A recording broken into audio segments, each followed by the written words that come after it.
Did you know that our pluggable USB-C portable monitor, the USB-C-PDMON, can be propped up in 3 different ways?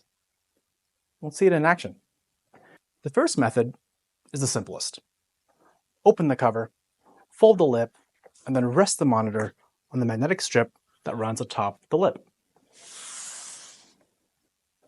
The second method involves opening the lid, wrapping it to the back of the monitor, folding the lip up into a triangle like this, and then resting the monitor on this triangle. The final method starts off the same, opening the cover, wrapping it behind to the back of the monitor, folding it into a triangle, but then now we rotate the cover 180 degrees. That gives you a steeper viewing angle for things like reading documents on a table. Can your portable monitor do this?